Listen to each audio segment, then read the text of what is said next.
हमारे साथ डॉक्टर मणिभूषण भी यहाँ पे हैं, तो इनसे कुछ खास बातचीत करेंगे हॉस्पिटल को लेकर। कहीं न कहीं पटना का एक बहुत ही अद्भुत ये हॉस्पिटल है, जहाँ पे बच्चे को चाइल्ड स्पेशलिस्ट है और यहाँ पे सारा वार्ड अवेलेबल है। यहाँ तक डायग्नोसिस सेंटर भी आपका अपना खुद है और अपने बच्चों को कैसे केयर करेंगे वो भी हम इस वीडियो के माध्यम से दिखाएंगे। और यहाँ जो बच्चे आते हैं आउट ऑफ स्टेट भी बहुत दूर दूर से लोग यहाँ पे आ रहे हैं, तो सर से खुद बात करेंगे। अगर आपको बच्चे की किसी प्रकार की परेशानियां हो तो सर उसको रिजोल्व भी करेंगे, थोड़ा बहुत आपको वीडियो के माध्यम से बताने की कोशिश करेंगे। तो आप लोग इस वीडियो को लास्ट तक आप बने रहेंगे। सबसे पहले कुछ परिचय बता दीजिएगा। मैं डॉक्टर मणिभूषण, मेरी एजुकेशन एक्चुअली MBBS हमने बिहार से ही किया हुआ है। MBBS गया से। इसके बाद MD भी PMCH से, बट हमारा हमने सीनियर रेजिडेंसी PGI चंडीगढ़ से हमने किया है। उसके बाद फिर हमने अपना एक प्रॉपर सेटअप पटना में सोचा कि यहाँ के लोगों को PGI चंडीगढ़ से जो भी एक्सपीरियंस हमने गेन किया है वो उसका लाभ सारे बिहार वासियों को हो, इसके लिए हमने यहाँ पे अपना सेटअप बनाया। कहीं बिहार वासियों के लिए बहुत ही खुशखबरी है। और जो इसका देख सकते हैं मतलब कि जो भी एक बच्चे को ट्रीटमेंट के लिए जो रिक्वायरमेंट है मतलब हॉस्पिटल में सारा अवेलेबल है। हाँ, ऑलमोस्ट इसमें जो भी बिहार में संभव है वो सारी फैसिलिटीज हमने अपने उच्चतम स्तर पर देने की कोशिश कर रहे हैं। वो बजट में भी? हाँ, बजट भी इसका काफ़ी लो है, जो कि आपको इस सारे व्यवस्था के साथ इस हाई क्वालिटी मशीन, जितने भी यहाँ मशीनरी का इस्तेमाल किया गया है सारा इंटरनेशनल ग्रेड के हैं। हाई क्वालिटी के टेक्नोलॉजी के साथ यहाँ पे हाँ, यहाँ सारे के सारे वैक्सीन भी जो भी गवर्नमेंट में अवेलेबल हैं वो तो यहाँ पर अवेलेबल हैं ही, बट इसके अलावा भी 5-6 टीके जो कि गवर्नमेंट में बिल्कुल अवेलेबल नहीं होते हैं, जो कई बार पेरेंट्स को ऐसा लगता है कि सारे वैक्सीन वहाँ अवेलेबल है, बट वो 5-6 वैक्सीन अवेलेबल नहीं है। वो सारे वैक्सीन भी प्राइवेटली हम लोग प्रोवाइड करते हैं, जो कि सारे कंपनीज के जो भी हर तरह के क्वालिटी के जैसे रिक्वायरमेंट हो। इवन यहाँ पर वैक्सीनेशन में भी निडललेस वैक्सीनेशन की भी सुविधा मतलब वो क्या होता है? निडललेस में थोड़ा सा बच्चे को एंजाइटी कम होती है, निडल देखकर ही बच्चे को दर्द होने लगता है, तो वो इस चीज़ों से बचाता नहीं। इसमें पेन हो सकता है, बट जो निडल से जो पेन होता है उसका तकरीबन 50% से भी कम हो जाता है, क्योंकि निडल का इस्तेमाल ही नहीं होता, वो एक मशीन के द्वारा इंजेक्ट किया जाता है ना, तो वो उसका जो पेन का ड्यूरेशन और जो इंटेंसिटी है वो आधे से भी कम रह जाता है, तो बच्चा हंसता मुस्कुराता ही वो वैक्सीन भी ले सकता है। अच्छा, ये हॉस्पिटल मतलब आप इस सेक्टर में कब से मतलब यहाँ पे इस लोकेशन पे चल रहा होगा? ये तकरीबन ये पर्सनली इस बिल्डिंग में पिछले 4 से 5 साल से चल रहा है, but already advance child care दूसरे बिल्डिंग में पहले चल रहा था, तो ऑलमोस्ट अराउंड 13 ईयर्स हमारा पटना में हो गया है। और यहाँ तकरीबन छोटे बच्चे का ऑपरेशन के भी सारे व्यवस्था है, जो 0 डेज से, जैसे बहुत सारे चीज़ों में बच्चे का खाने की नली नहीं बनी हुई है, फेफड़ा का जो डायफ्राम्स होता है वो नहीं बना हुआ है, लैट्रिन का रास्ता नहीं बना हुआ है, इस तरह के बहुत सारे जन्मजात डिफेक्ट्स होते हैं बच्चों में पाए जाते हैं। ये सारा डिफेक्ट्स का भी ट्रीटमेंट यहाँ सही दरों पे ऑपरेशन की पूरी व्यवस्था है। ICU की भी पूरी व्यवस्था है, जिसमें सारे तरह के मशीन अवेलेबल हैं, जो कि हाई स्टैंडर्ड के, जिसमें ventilator, warmer, infusion pump, monitor, ये सब के द्वारा यहाँ पर इवन अब तो अल्ट्रासाउंड और इको की भी सारी व्यवस्था है यहाँ पर। यहाँ इंडोर में ही हमारा एक्सरे भी, इंडोर एक्सरे की भी पूरी व्यवस्था है की। हमारे पास मोस्ट ऑफ समय में काफ़ी दूर दूर से सारे जगह से आते हैं, बिहार के तकरीबन सारे जगहों से, कई बार तो स्टेट से बाहर से भी हैं, but most state some time कभी कभी, बट ज़्यादातर पटना से बाहर के तो ज़्यादातर मरीज हैं। जो भी कॉम्प्लिकेटेड केस है वही यहाँ पर रेफर्ड केसेस में हम जनरली देखते हैं, जैसे बहुत कम समय के बच्चे आए हैं ना, 800-900 ग्राम के बच्चे हुए। 800-900 ग्राम के बच्चे हाँ, यहाँ पे वो इलाज हो सकता है। इंक्यूबेटर। सोशल वर्क को लेके आप क्या मतलब कुछ ऐसा कुछ किए हैं कि लोगों को सोशलाइज कुछ वर्क हुआ होगा, कुछ ऐसा कैंपेनिंग चलाए हैं? तो वो बीच बीच में तो कुछ कैंप वगैरह तो चलता ही रहता है।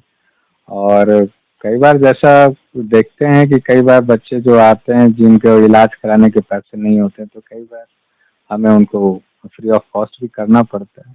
क्योंकि आपका हम सुने हैं जैसे कि गूगल मैप पे कुछ रिव्यू है, अगर उनको पैसा का दिक्कत है तो फ्री ऑफ कॉस्ट में आप उनको ट्रीटमेंट प्लस उनको जो मेडिसिन है वो भी अवेलेबल। हाँ, तो वो कई बार ऐसे कंडीशन आते हैं जिनके पेरेंट्स बिल्कुल अब चाय वाले हैं, ये है, अब उनको वेंटिलेटर की ज़रूरत है, अब चल रहा है, अब वो कर नहीं सकते हैं, तो बस उस केसेस में हम वो भी कंसिडर करते हैं। अगर बच्चा बचने लायक है तो फिर पैसे को देखने कभी कभी छोड़ना होता है।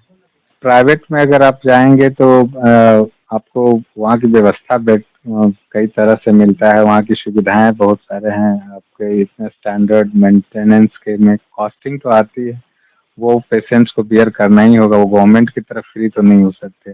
बट ऐसा भी नहीं है कि चार्ज भी ले। हाँ हाँ, नहीं तो कुछ लोगों की बात नहीं है, ज़्यादातर जो डॉक्टर्स होते हैं वो उनके साथ ये सब प्रॉब्लम नहीं होता है।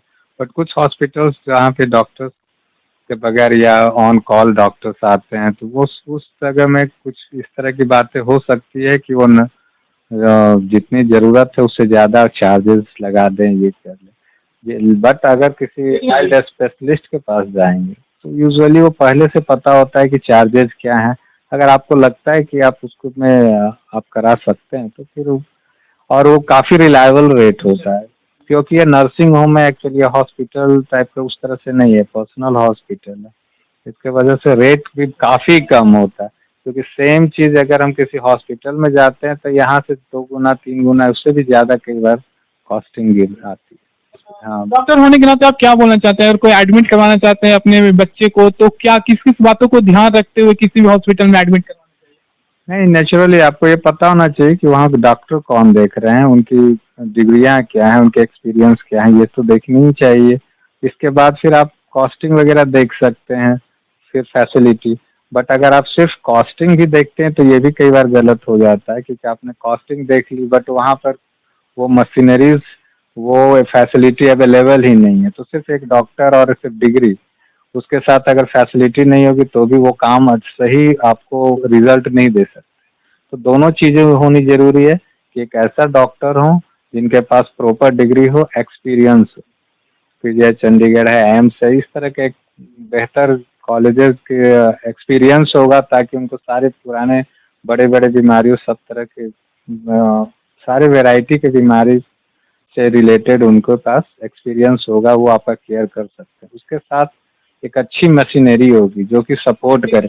हाँ, अगर वेंटिलेटर कोई कहीं लोकल वेंटिलेटर यूज़ हो रहा है, लोकल सारा सारा सामान लोकल इस्तेमाल हो रहा है, तो नेचुरली वो आपको 2 पैसे हो सकता है कि कॉस्ट कम करके बता दें, बट आपके पास वो फैसिलिटी ही नहीं है, वो लोकल पर आपका क्या आउटकम क्या होगा? जहाँ 10 बच्चे हम बचा सकते हैं एक अच्छे मशीन से, खराब मशीनरीज़ का इस्तेमाल होगी तो वहाँ पे 2-3 कम बच्चे आप बचेंगे। तो ये बहुत इम्पोर्टेंट है कि आप उसकी फैसिलिटीज़ को भी देखिए, डॉक्टर की डिग्री देखिए, उसके बाद कॉस्टिंग देख लीजिए कि क्या वो कॉस्ट उसके लिए ज़्यादा है या कम है, फिर अपने जेब के हिसाब से अगर अफ़ोर्ड कर सकते हैं, उस हिसाब से आप चॉइस करिए कि आपको कहाँ जाना है। अच्छा, जो हॉस्पिटल ये 24 आवर्स ये ओपन रहता है क्या? और ओपीडी जो है जनरली 2 सुबह और शाम के शिफ्ट में ही चलता है, जिसमें हम लोग जो नॉर्मल केसेस देखते हैं जिसको एडमिशन की ज़रूरत नहीं है। बट जिनको एडमिशन की ज़रूरत है 24 आवर एडमिशन हमेशा ओपन रहता होता है। यहाँ आकर कभी भी उस तरह के क्रिटिकल कंडीशन जहाँ एडमिट होने की ज़रूरत हो वो कभी भी आ सकते हैं। अच्छा, यहाँ जितने भी स्टाफ है वो ट्रेंड होते हैं कि फ्रेशर होते हैं? कहीं ना कहीं बहुत सारे हॉस्पिटल में ऐसा होता है फ्रेशर होके कहीं ना सही से उनको उपचार नहीं कर पाते हैं, तो वो थोड़ा सा इशू हो जाता है। तो यहाँ पे जो आपके जो स्टाफ है सारे ट्रेंड ही मोस्ट ऑफ जो है उनके पास सब सारे के क्वालिफाइड होते हैं। सब लोग जीएनएम एएनएम सब कुछ कोर्सेस किए हुए हैं, इस तरह के ही ज़्यादातर स्टाफ का यूज़ किया जाता है। जो इस वीडियो को देख रहा हूँ अगर आपके यहाँ आना चाहते हैं तो उनसे आपकी तरफ से उनको क्या कुछ बोलना चाहेंगे कि उनको विश्वास आप पे आके यहाँ पे आए, एक बार देखा? घर में तो इशू होते हैं बच्चों को लेकर, हर घर का ये इशू है। देखिए वो ये देखने की बात नहीं है। देखिए अब डॉक्टर के पास जाते हैं तो यहाँ जैसे काउंसलिंग पर हम लोग ज़्यादा जोर देते हैं। ये नहीं कि काउंसलिंग बहुत सारा मेडिसिन है ना। अब ज़्यादातर बच्चे को फीडिंग की प्रॉब्लम है। 90% घरों में यही प्रॉब्लम, बच्चा खाता नहीं, ये नहीं है। तो उसको सिंपल आप चाहते हैं कि मेडिसिन से ठीक हो, जो कि संभव ही नहीं है। तो उसके लिए कुछ काउंसलिंग की ज़रूरत है। प्रॉपर फिर डाइट क्या चाहिए, उसके लिए भी आपको काउंसलिंग की ज़रूरत है। बट आप देख लीजिए ना, ज़्यादातर जगहों पे किन्हीं डॉक्टर के पास ना तो टाइम है, ना मरीज़ के पास टाइम है, ना काउंसलिंग लेने। तो वो सिंपली वो क्या करेंगे, वो कुछ ना कुछ आप जो भी कंप्लेन करेंगे उसके बिहाफ में एक मेडिसिन आप पे ऐड होता जाएगा। इसमें प्रॉब्लम दोनों साइड से है, हॉस्पिटल में ऐसा होता है। से भी है एंड डॉक्टर के साइड से, कि आप जो है आपको भी लगता है कि दवाई देंगे तो बच्चा खाने लगेगा, दवाई दे देंगे तो पर्टिकुलर प्रॉब्लम सॉल्व हो जाएगी। लेकिन बहुत सारी प्रॉब्लम्स है जो सिर्फ काउंसलिंग उसके बारे में जानकारी रहने पर ही हो सकता है। ये बहुत अच्छा बात बोले, बहुत सारे ऐसे डिजीज काउंसलिंग की अगर ज़रूरत है आपको कि एक्चुअली में बीमार है तभी इलाज होगी। अगर बीमारी नहीं है तो काउंसलिंग से भी बहुत सारी चीज़ें यहाँ पे सॉल्व हो जाती है। होते हैं जो पेरेंट्स लोग बोलते हैं कि ये इशू हो रहा है, फीवर हो रहा है, तो वो प्रिस्क्रिप्शन लिखते जाते हैं। तो कहीं न कहीं एक बच्चे को, हमको तो लग रहा है बहुत सारे ऐसे ट्रीटमेंट है जो काउंसलिंग के थ्रू ही उनको सही हो पाएगा। हाँ, बहुत हद तक हाँ, बहुत सारे लॉन्ग टर्म प्रॉब्लम्स है ना। जैसे आज के डेट में ज़्यादातर खाने का प्रॉब्लम, कॉन्स्टिपेशन है बच्चे को, ये सारा बिहेवियरल कुछ प्रॉब्लम्स। तो ये इस सब चीज़ों में ज़्यादा काउंसलिंग का पार्ट है, ना कि दवाई का। बट आप अब कितना भी जाएंगे तो रेगुलरली कुछ ना कुछ मेडिसिन लिखा जाएगा, भूख के नाम पे, कॉन्स्टिपेशन की दवाई के नाम पे। वो चलता रहता है, तो वो फिर लाइफ लॉन्ग वैसा ही ट्रीटमेंट होता रहता है। वो कभी बच्चा ठीक होने नहीं जा रहा, बच्चा दवा पे ही पल रहा है। और अल्टीमेटली अगर बहुत ज़्यादा मेडिसिन ही लगातार चलता रहे तो ब्रेन पे, उनके डेवलपमेंट्स पे भी उसका असर आता है। कुछ ऐसे पेरेंट्स होते हैं, कुछ अच्छे बच्चे अंडर 5 ईयर में बच्चे लोग ज़्यादातर मैगी पसंद करते हैं, ये कुछ, या जैसे कुरकुरे यूज़ करते हैं, या बहुत सारे मोबाइल भी देखते हैं, कहीं न कहीं उनको आई पे भी इफ़ेक्ट पड़ता है। तो आप अंडर 5 के बच्चे को आप क्या, पेरेंट्स को क्या सजेस्ट करना चाहते हैं कि अपने बच्चे को वो सही रूप से केयर करें कि थोड़ा ये सब डिजीज़ थोड़ा कम हो जाए? हाँ, तो सबसे बड़ी प्रॉब्लम है खाने को लेकर कि बताए तो सारे घर में ये प्रॉब्लम्स है। बट इसका मेन कारण ये होता है कि हम समय पर उनको वीनिंग नहीं करते हैं। मतलब जब 6 महीने के बाद होता है तो उसको दूध से हमें शिफ्ट करना है सॉलिड डाइट। बट ये 90% घरों में तो आज के डेट में फेल होते हैं, क्योंकि बच्चे हाँ 10 महीने, साल भर लोग 2-2 साल तक दूध पे ही है बच्चा। तो इससे क्या हो गया, और टंग डेवलपमेंट्स और ब्रेन डेवलपमेंट सारा कुछ जो है वो इनिशियल स्टेज में ही होता है। अगर आप वहाँ से ही वेजिटेबल्स एंड दूसरे बैलेंस डाइट सब स्टार्ट कर दें, उनको बार-बार टेस्ट कराते रहे 6 महीने के बाद, तो उनका टेस्ट या बड उसी हिसाब से डेवलप करेगा। तो बाद में वो वेजिटेबल्स भी खाएँगे, सब चीज़ खाएँगे। बट ये ज़्यादातर लोगों में हाँ, पेरेंट्स जो हैं वो प्यार मोहब्बत में कुछ हाँ, दूध दूध देते हैं और मेन डाइट से दूर रखते हैं कि सब्जी भी तीता होगा, ये तीता होगा करके जो अच्छी चीज़ें उसको हटा देते हैं। और प्यार में टॉफ़ी, कुरकुरे, मैगी ये सब स्टार्ट हो जाता है 6 महीने का तो आजकल और उसके बाद जब बच्चे खुद जब पसंद करने लगते हैं, इसके पेरेंट्स का कंप्लेन होती है कि भाई बच्चा खाता है। बट इसमें कहीं न कहीं सबसे बड़ा प्रॉब्लम पेरेंट्स के साथ है। मोबाइल, टीवी को भी लेकर वही प्रॉब्लम हो रही है। अगर केवल ये प्रॉब्लम आई की प्रॉब्लम नहीं आ रही है, आज के डेट में मेंटल बिहेवियरल प्रॉब्लम बहुत ज़्यादा बढ़ गया है। हर दूसरा-तीसरा बच्चा ऑटिज़्म लाइक सिम्पटम्स के साथ ठीक है। इसके पीछे एक ये तो जेनेटिक प्रॉब्लम है, बट इसके साथ-साथ ये जो मोबाइल और टीवी है ये इसको और ज़्यादा बढ़ा देता है। पिछला जनरेशन को बच्चे को देखा जाता है वो बहुत ही फिजिकली स्ट्रांग होते थे, और आजकल के जो बच्चे देख रहे हैं उतना स्ट्रांग नहीं होते, छोटी सी डिजीज थोड़े तुरंत अटैक कर देता है। तो कहीं न कहीं पहले के बच्चे आज के बच्चे में क्या डिफरेंट आपको पहले तो बच्चे खेलते थे, कूदते थे, आज एक ही रूम में पैक रहते हैं। हाँ, तो वो तो आपको पता ही है। वो चेंजिंग करना पड़ेगा लोगों को। हाँ, थोड़ा-सा जो बिहेवियर है, जो एक्टिविटी पे ध्यान दें, है ना? टीवी, मोबाइल से थोड़ी-सी दूरी रखनी ज़रूरी है।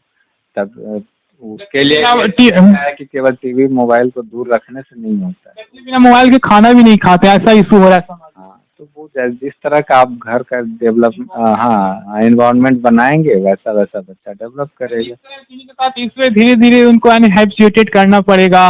कहीं न कहीं आजकल जो है समाज में देख चीज़ों के लिए ही काउंसलिंग, इसलिए मैंने बोला है काउंसलिंग बहुत बड़ा पार्ट है और इंडिविजुअल हर बच्चे का और हर घर का एनवायरनमेंट अलग होता है, उस हिसाब से काउंसलिंग की भी कई बार ज़रूरत पड़ती है। पेरेंट्स भी नहीं समझ पाते, नए-नए पेरेंट्स बनते हैं, तो उनको भी पूरी तरह दोषी नहीं कहा जा सकता है, क्योंकि वो उतने एजुकेटेड नहीं होते, अवेयर नहीं है। आज के डेट में न्यूक्लियर फैमिली है तो उतना ज़्यादा एक्सपोज़र भी नहीं है, उनके पास टाइम ही नहीं होता, दोनों पेरेंट्स भी जॉब में, बिज़ी रहते तो हैं। वो इंडिविजुअल फिर वो काउंसलिंग की ज़रूरत पड़ती है और उनको लेना चाहिए। इसलिए भी आपको पीडियाट्रिशियन से कई बार सिर्फ इसलिए ही मिलना चाहिए। ये नहीं है कि आपको सर्दी खांसी है तभी पीडियाट्रिशियन आपकी हेल्प करने जा रहा है।